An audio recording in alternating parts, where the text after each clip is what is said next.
শেষ শীতকালে দুই বন্ধু সামসিংয়ের অন্ধকারে হারিয়ে গিয়েছিল। রিসোর্টের চারপাশে শুধুই নিস্তব্ধতা। কুয়াশার মধ্যে দেখা গিয়েছিল একটা বেঁকে চড়ে যাওয়া ছায়ামূর্তি। ওরা আর কখনো ফিরে আসে। কিন্তু এবার এই রহস্যের পেছনের সত্য খুঁজতে যাচ্ছে একজন সাংবাদিক, অদৃশ্যে, যার সাহসী হবে তার সবচেয়ে বড় ভুল। কারণ সামসিং এখনো জেগে আছে, আর কেউ একবার সেখানে ঢুকলে সে শুধু ফিরে আসে না। নমস্কার, ডিএনএ স্টুডিওতে আপনাদের সকলকে স্বাগত। আজ আপনাদের জন্য ডিএনএ স্টুডিও এক্সক্লুসিভ সামসিং এক অজানা রহস্য পর্ব 2। লাস্ট আমরা দেখেছিলাম দুই বন্ধু হারিয়ে গিয়েছিল সেই সামসিংয়ের জঙ্গলে। লাস্টে বলা হয়েছিল একজন ফিরে গেছে, কিন্তু একজন এখনো তাদের সঙ্গে আছে। কি অর্থ এই কথার? শুনতে থাকুন পরবর্তী পর্ব।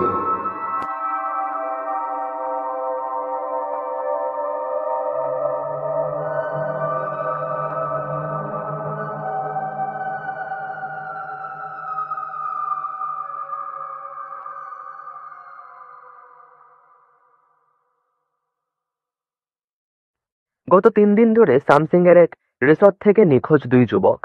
স্থানীয় সূত্রে জানা গেছে, শেষবার তাদের দেখা গিয়েছিল রিসর্টের পাশের জঙ্গলের দিকে হেঁটে যেতে। পুলিশ তদন্ত লাগাচ্ছে, কিন্তু এখনো পর্যন্ত কোনো সন্ধান পাওয়া যায়নি। শুধু তাদের ঘর থেকে পাওয়া গেছিল একটা চিঠি। সেই চিঠিটা কি লেখা ছিল সেটাও আমরা বুঝতে পারিনি। আপাতত খোঁজ এখনো চলছে। ঘরের ভেতর টিভির আলোতে নীল ছায়া পড়েছে। চুপচাপ বসে আছেন অদৃশ্যে, চোখে গম্ভীর দৃষ্টি, মুখে নির্লিপ্ত ভাব। তিনি টিভির রিমোটটা রেখে দিলেন টেবিলে। কিছুক্ষণ নীরবতা কাটল। বাইরে বৃষ্টির শব্দ আর জানালা দিয়ে ভেসে আসা ঠান্ডা বাতাসে একটা অদ্ভুত নীরবতা খেলা করছে ঘরের ভেতরে। আবার সামসিং, তার চোখে কৌতূহল আর এক অজানা অস্বস্তির ঝলক। নিখোঁজের খবরটা তার মনের মধ্যে গেঁথে গেছে। তিনি জানেন কিছু একটা ঠিক নেই। অদ্রিজ এমনিতে সাংবাদিক, কিন্তু একতরফা প্যারানর্মাল রিসার্চার। তাই তিনি এই ভূত, প্রেত, অজানা তথ্য নিয়ে খুব নাড়াঘাটা করতে ভালোবাসেন। এটা কেবল একটা নিখোঁজ ঘটনা নয়, এর ভেতরে কিছু একটা তো আছে। তারপর তিনি টেবিলের ড্রয়ার খুলে একটা ডায়েরি বার করলেন।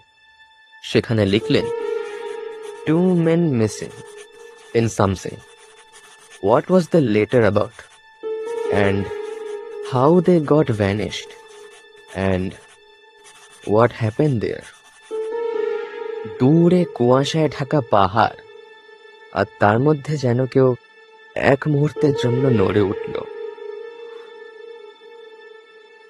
তিনি যখন ডায়েরিটা লিখছিলেন, তখন জানালার বাইরে দিয়ে আরেকটা জিনিসও তাকে উঁকি মারছিল।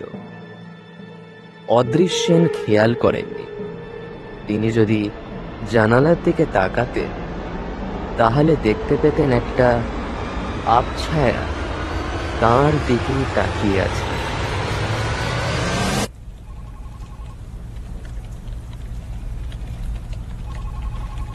হালকা বৃষ্টি পড়ছে।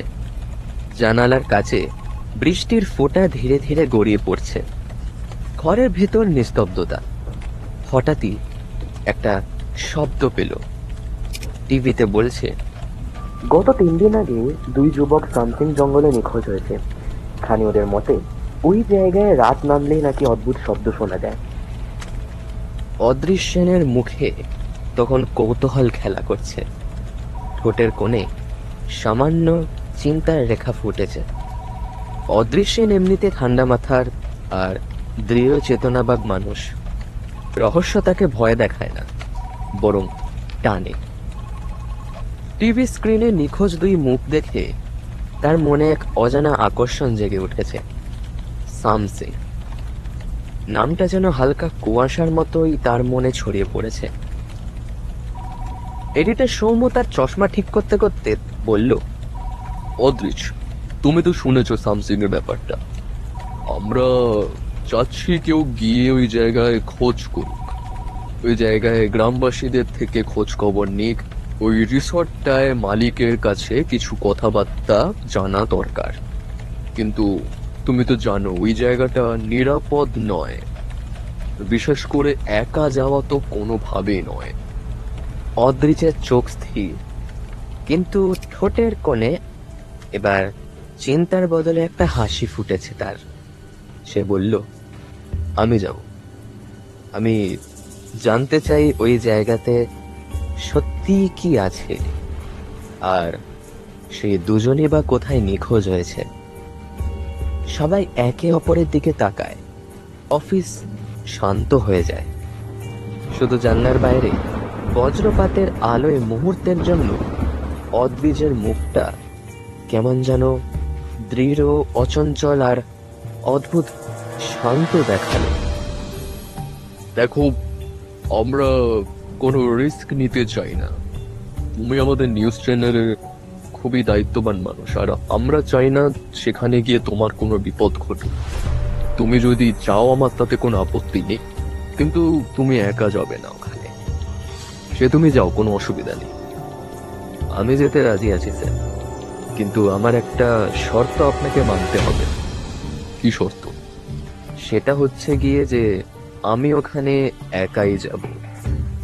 এবার সৌম্য একটু রেগে গেলেন, বললেন, না না না, একদম না, একদম না। তুমি যেটা বলছো সেটা একদমই ঠিক নয়। তুমি নিজেও জানো যে ওখানে যদি একা যাও তাহলে তোমার কি হতে পারে। আমি জানি স্যার, আমি এটাও জানি যে আমার ওখানে গিয়ে সত্যি কোনো বিপদ হতে পারে, কিন্তু বিশ্বাস করুন, আমি ওখানে গিয়ে জানতে চাই। আমি ওখানকার সব রহস্য ফাঁদ করতে চাই গোটা বাংলার বুকে। সবাই যাতে এই রহস্যটা জানুক। সবাই অনেক কিছু করে তাকে দমানোর চেষ্টা করলো, কিন্তু অদ্রিজ তার সেই কথাতেই থেকে গেল। শেষমেশ ঠিক হলো, অদ্রিজ যেদিন যাবে তার দুদিন পরেই নিউজ চ্যানেলের লোকেরা সেখানে চলে যাবে। কিন্তু অদ্রিজ জানতো না, সামসিং শুধু একটা জায়গা নয়, এটা এক অদৃশ্য ছায়া, যেখানে কেউ প্রবেশ করলে আর সে কোনোদিন ফিরে আসে না। ঘরটা আলো আলোয় ভরা। জানলার বাইরে শান্ত রাত। মাঝে মাঝে কুকুরের ডাক ভেসে আসছে। টেবিলে ছড়িয়ে আছে ক্যামেরা, নোটবুক, ভয়েস রেকর্ডারের সবকিছু। এগুলি গুছিয়ে নিচ্ছিল অদ্রিজ। তার মুখে একটা অদ্ভুত স্থিরতা। তার মনে শুধু একটাই চিন্তা খেলা করছে, যদি এই রহস্যের পিছনে কিছু সত্যি থাকে, তবে এবার তা আমি খুঁজে বের করেই ছাড়ব। তিনি নিজের ব্যাগটা গোছাচ্ছিলেন, হঠাৎ পাশের ঘরে টিভিটা হঠাৎ চালু হয়ে গেল। স্ক্রিনে ঘ্যাঁ ঘ্যাঁ শব্দ হচ্ছে। আচমকা আওয়াজে অদ্রিজ একটু ভ্যাবাচাকা খেয়ে গেছিল। আস্তে আস্তে টিভির সামনে এগোলো সে। কি হলো? আমি তো টিভি চালাইনি, তাহলে টিভিটা চললো কি করে? তারপর যখন সে টিভির সামনে গেল, আস্তে আস্তে স্ক্রিনে ভেসে উঠল আগের রাতে সেই news report, 2 men missing in Samsing. Adrij তাকিয়ে থাকে কয়েক সেকেন্ড, তারপর হঠাৎ আচমকায় সে ভয় পেয়ে গেছিল। তারপর টিভির দিকে তাকাতেই দেখলো টিভি বন্ধ সেখানে। তার সারা শরীর কাঁপছে। কিন্তু কিন্তু এটা কিসের ইঙ্গিত দিচ্ছে? এটা এটা এটা কেন? মানে হঠাৎ করে অদ্রিজের সব চিন্তা এখন গুলিয়ে যাচ্ছে। তার মনে হচ্ছে সামসিং কোনো এক অদ্ভুত টানে তাকে নিজের কাছে টানার চেষ্টা করছে।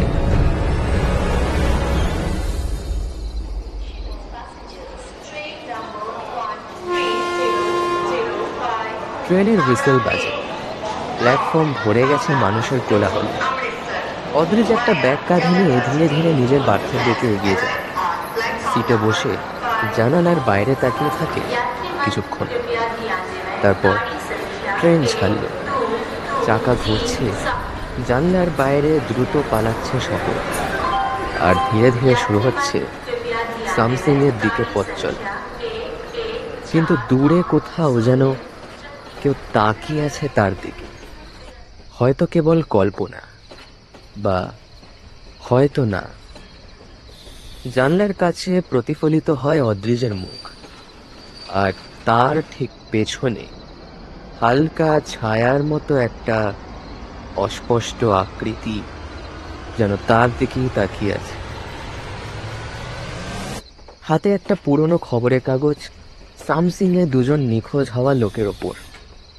অদ্রিজের চোখে বারবার পড়ছিল সেটা। মনটা কেমন জানি একটা অজানা টান অনুভব করছিল তার। তারপর হালকা বিরতি চলল।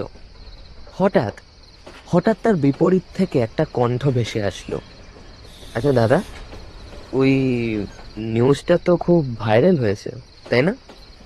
অদ্রিজ চমকে তাকালো তার দিকে। দেখলো তার বিপরীতে একজন সম্ভব 21-22 বছরের ছেলে বসে আছে। চোখে তীক্ষ্ণ দৃষ্টি, মুখে হালকা হাসি ফুটে আছে তার। অদ্রিজ বলল, হ্যাঁ, তুমিও পড়েছ? ভয়ানক ব্যাপার। শুনেছি এখনো কাউকে খুঁজে পাইনি। আপনি তো কিছুটা ওদিকেই যাচ্ছেন মনে হচ্ছে। অদ্রিজ হাসে। তোমার অনুমানই ঠিক। আমি নিউজ চ্যানেলে কাজ করি, একটু খোঁজ নিতে যাচ্ছি আসলে। আরে বাহ, আপনি সাংবাদিক? এটা দারুণ ব্যাপার। আমিও তো নিজে সাংবাদিকতার ছাত্র। তাহলে তো বেশ মিল আছে আমাদের মধ্যে, কি বলো? হ্যাঁ, মিল আছে, হয়তো তার চেয়েও একটু বেশি। ট্রেনের আওয়াজটা যেন হালকা হালকা মিলিয়ে যায়। মুহূর্তটা ভারী হয়ে ওঠে। মানে? কিছু না, আসলে ছোটবেলা থেকেই সামসিং নিয়ে আমার কেমন একটা টান আছে। বলা যায় ওই জায়গাটাই আমাকে ডাকছে। হয়তো কিছু মানুষকে নির্দিষ্ট জায়গা নিজেদের দিকে টেনে নেয়।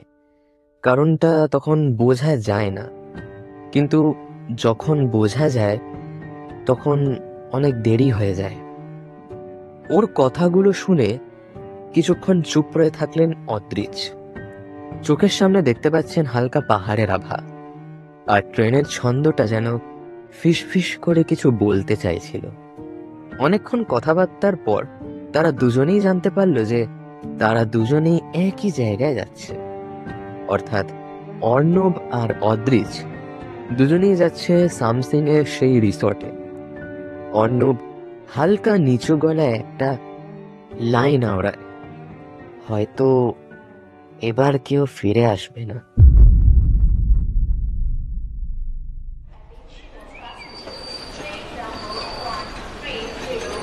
ট্রেনটা জলপাইগুড়িতে থামল।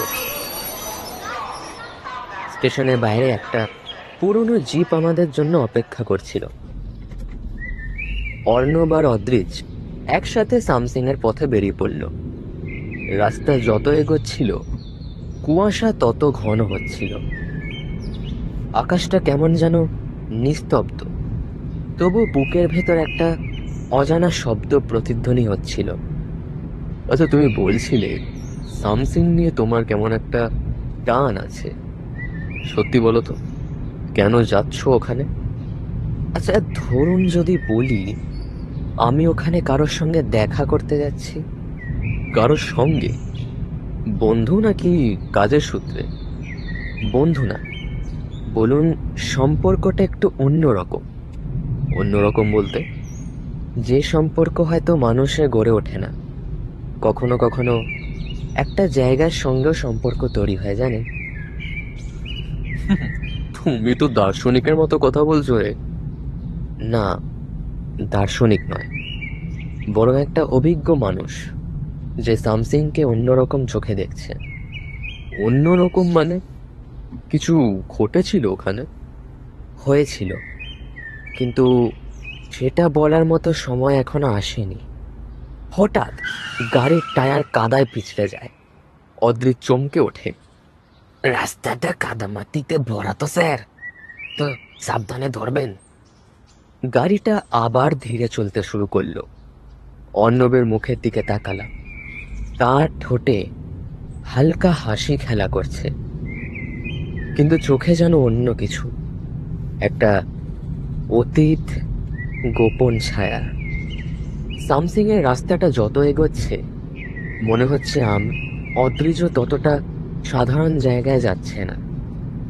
অর্ণব বলে, যদি সামসিং এর সত্যিটা জানতে চান, তবে আগে সেখানে পৌঁছাই। একদম শেষে আপনি নিজেই জানতে পারবেন ওখানকার আসল রহস্যটা কি। প্রায় ৮ ঘন্টার রাস্তা পেরিয়ে তারা পৌঁছালো সামসিংয়ে। চারপাশের ঘন জঙ্গল, ঠান্ডা বাতাস আর কুয়াশায় ঢাকা পাহাড় দেখতে যত সুন্দর, ভেতরে যেন ততটাই অজানা কিছু লুকিয়ে আছে। হ্যালো, কেউ আছেন? তারপর কি চান? আমরা দুজন এখানে থাকতে এসেছি, 2 দিনের জন্য একটা রুম চাই। দুজন? ম্যানেজারের চোখ কয়েক সেকেন্ডের জন্য স্থির হয়ে রইল অর্ণবের মুখের দিকে। চোখে কেমন যেন এক মুহূর্তের বিস্ময়, তারপরই ঠোঁটে এক ঠান্ডা হাসি। আচ্ছা বেশ, আপনাদের নামটা জানতে পারি? আমি অদৃশ সেন, সাংবাদিক। প্যারানর্মাল রিসার্চের সঙ্গে যুক্ত আমি। ও, তাই নাকি? তারপর আবার ম্যানেজার অর্ণবের দিকে তাকায়, কিন্তু কিছু বলেন না। আমি শুনেছি এখানে কিছু অদ্ভুত ঘটনা ঘটে। কিছু মানুষ হারিয়ে গেছিল এই 3 দিন আগে। আমি সেটাই তদন্ত করতে এসেছি এখানে। তদন্ত? আপনারা এখানে থাকতে পারেন, কিন্তু একটা কথা মনে রাখবেন, রাত 9টার পর কেউ বাইরে বেরোবেন না। কেন, কোনো সমস্যা আছে নাকি? না, সমস্যা নয়, শুধু রাতের পর এখানকার বাতাসে মানুষের গলার আওয়াজ চেনা যায় না। ম্যানেজার আমাদের ভেতরে নিয়ে গেলেন, কিন্তু যাওয়ার সময়ও আমি লক্ষ্য করলাম তার চোখ যেন কিছু বলতে চায়, কিন্তু মুখে একটাও শব্দ নেই। অর্ণ, সেও নিঃশব্দ, যেন কোনো পুরনো ছায়ার মধ্যে ফিরে যাচ্ছে সে। সেই মুহূর্তে তারা বোঝেনি যে ম্যানেজার তাদেরকে যে স্বাগত জানাচ্ছে না, বরং তাদেরকে বিদায় জানাচ্ছে আগে থেকে। ম্যানেজার দরজা বন্ধ করে চলে যাওয়া, দুজনে ঘরে ঢুকে। রুমটা নিস্তব্ধ, বাইরে শুধু জঙ্গলের হালকা ঝিরঝির ডাক। ডিনারটা আপনাদের পরে পাঠিয়ে দেব। বলে তিনি বেরিয়ে যান। কিছুক্ষণ দুজনে গল্প করে, তারপর তারা রাতের ডিনার করে ঘুমিয়ে পড়েছিল। তখন কটা বাজে অনুমান নেই, হয়তো 1:30 কি 2টো। অদ্রিজের ঘুম ভাঙে একটা অদ্ভুত আওয়াজে। সেই আওয়াজের উৎসটা আসছে ঘরের জানলার বাইরে থেকে। কেউ যেন তার জানলাতে ঠক ঠক আওয়াজ করছে। অদ্রিজ ধীরে ধীরে সেদিকে এগিয়ে যান, কিন্তু জানলা খুলে দেখা যায় কিচ্ছু নেই বাইরে, শুধু হাওয়া বইছে আর চারিদিকে গভীর কুয়াশা।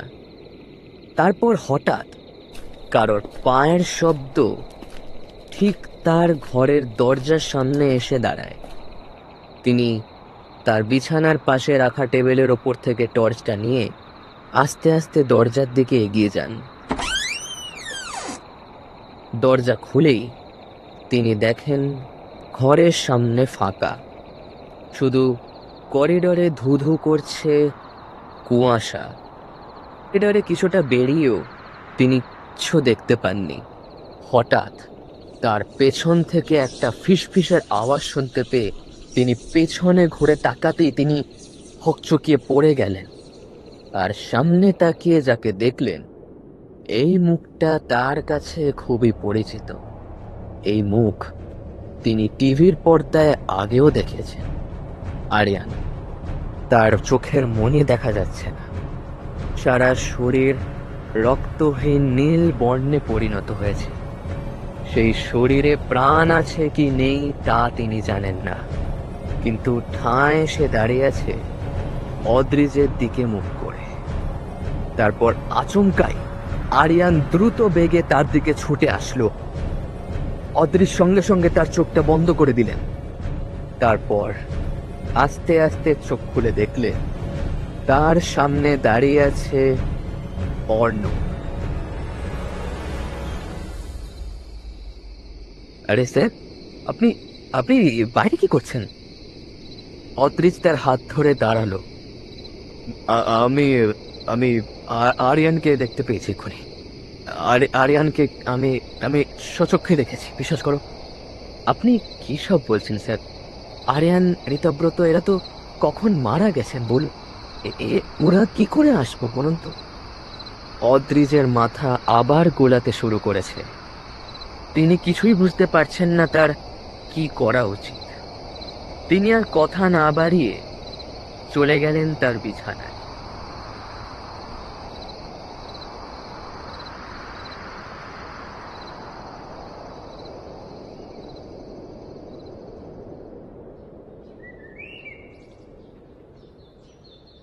সূর্যের আলোয় পাহাড় যেন সোনালি হয়ে উঠেছে।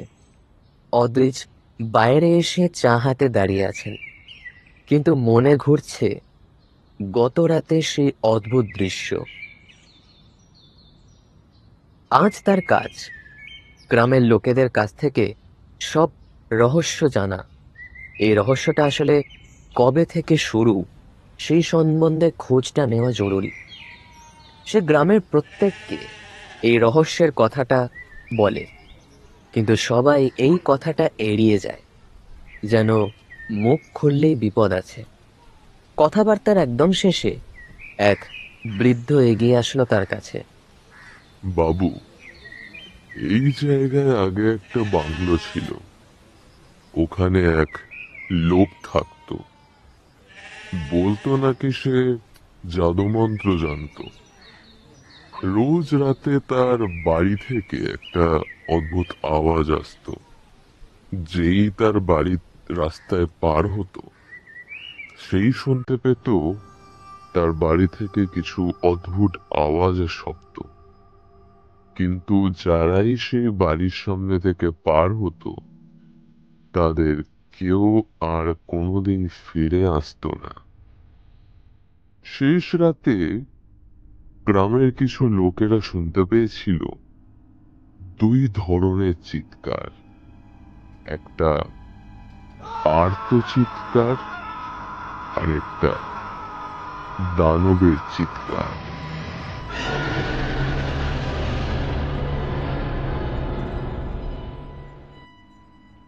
সেই দিনের পর থেকে জঙ্গলের পথে যারাই যায় অথবা রিসর্টে যারাই যায়, তারা আর কোনোদিন ফিরে আসে না। এবার রিসর্টটা কবে হয়েছে সেটাও বলছি। কলকাতার একটা অ্যাডভোকেট এসেছিল এখানে। বাংলোটা ভেঙে রিসর্ট বানাতে চেয়েছিল সে, কিন্তু কোনো লাভ হয়নি তাতে। যারাই এখানে আসে তারা হয়তো বা নিখোঁজ হয়, না হয়। আপনাকে আমি একটা কথা বলি, যত ভালো হোক, আপনি এখান থেকে তাড়াতাড়ি ফিরে যান। এই রিসর্টে আপনার থাকা উচিত নয়। এই রিসর্ট নিরাপদ নয়। এই জায়গাটাও নিরাপদ নয়। এখানে যারাই থাকে তারা আর কোনোদিন নিজের জগতে ফিরে আসে না। আপনাকে আমি বলছি, অনুরোধ করছি, এখান থেকে আপনি চলে যান। যত তাড়াতাড়ি সম্ভব আপনি এখান থেকে চলে যান বাবু। আপনি এখান থেকে চলে যান। বৃদ্ধের কথা শুনে অদ্রিজের অস্বস্তিটা আরো বেড়েছে, কিন্তু অন্যদিকে কৌতূহলটাও তাকে আরো ঘিরে ধরেছে। তার আরো বেশি করে জানার ইচ্ছা করছে যে এই জঙ্গলের ভেতর কি সত্যিই কোনো আত্মা বাস করে, নাকি মানুষকে রাতের অন্ধকারে ডাকাতির চেষ্টা। এখন এই রহস্যটাই ফাঁদ করতে হবে অদ্রিজ সেনকে। আজকের রাতটার জন্যই অদ্রিজ এখন অপেক্ষা করছেন। ঠিক সময় বুঝে তিনি যাবেন সেই জঙ্গলের পথে, তারপর খোঁজ লাগাবেন রহস্যের আসল উৎসটা।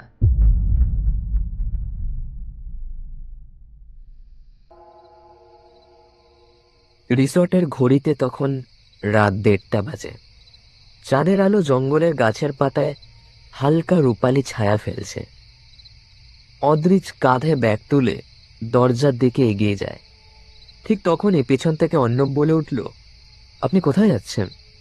অদ্রিজ বললেন, আমি জঙ্গলের রাস্তায় যাচ্ছি। আমাকে কিছুভাবে এই রহস্যটা ভেদ করতেই হবে। অর্ণব বলে, আমি আপনার সঙ্গে যাব। না অর্ণব, এটা বিপজ্জনক হতে পারে, আর আমি চাই না তোমার কিছু হোক। না না স্যার, আমি নিজেই এই রহস্যটা জানতে চাই। আসলে এখানে কি হয়েছে সেটা আমার জানার খুব আগ্রহ আছে। প্লিজ আপনি আমাকে আপনার সঙ্গে নিন।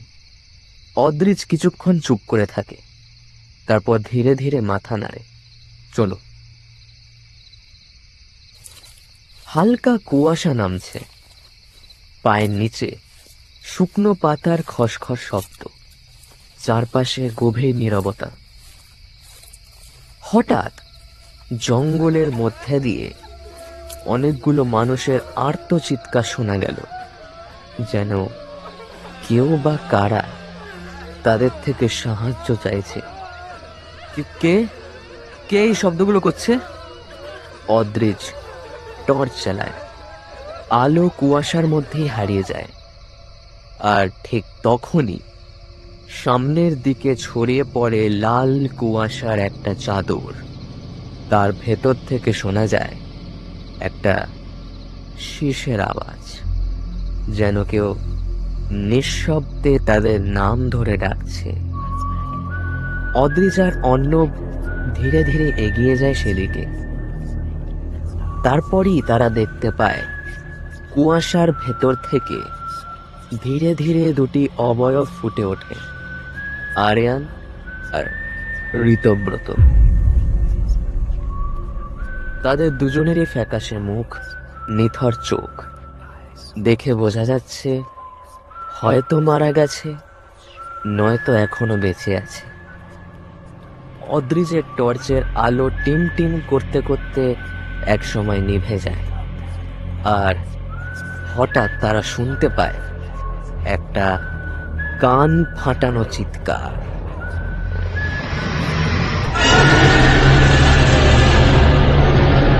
তারা সামনে তাকিয়ে দেখে আরিয়ানা ঋতব্রতর ছায়ার পিছনে আরেকটা ছায়া দেখা যাচ্ছে, বেঁকে চুড়ে বিকৃত একটা ছায়া। অদ্রিজ তাকিয়েছিল তাদের তিনজনের দিকে, তারপর অর্ণবের দিকে তাকাতে তার সারা শরীর ঠান্ডা হয়ে গেল। সেখানে অর্ণব নেই। পেছনে ঘুরে তাকাতেই সে দেখতে পেল অর্ণবকে, কিন্তু না, এটা তো অর্ণব হতে পারে না। অর্ণব, অর্ণব তুমি ঠিক আছো? অর্ণব, অর্ণব।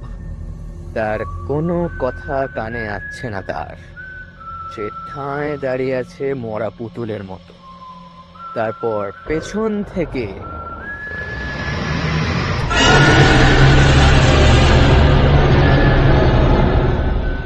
তিনি দৌড়াবার চেষ্টা করলেন, কিন্তু কোনো এক অপার্থিব কারণে তার সারা শরীর স্তব্ধ হয়ে গেছে। তার শরীর একই জায়গায় স্থির হয়ে দাঁড়িয়ে, যেন কেউ মায়া বন্ধনে তাকে এক জায়গায় স্থির রেখেছে আর তাকে সরাতে দিচ্ছে না। আস্তে আস্তে কারোর পায়ের শব্দ কাছে আসছে অদ্রিজের। অদ্রিজ বুঝতে পারলেন আজ তিনি আর কোথাও বেরোতে পারবেন না।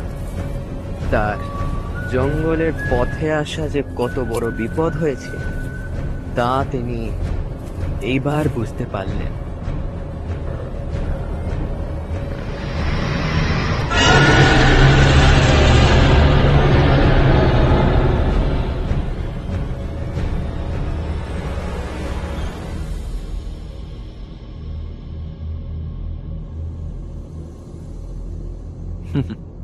আমি কি বলেছিলাম?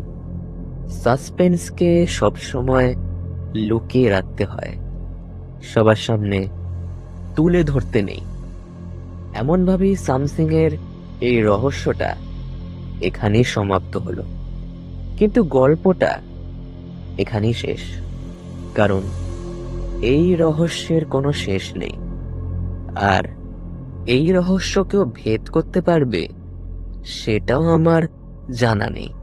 তবে বলতে পারি, আপনারও যদি রহস্য উন্মোচন করার ইচ্ছা থাকে তাহলে অবশ্যই আপনারা যাবেন উত্তরবঙ্গের সবচেয়ে নিরিবিলি জায়গা সামসিং।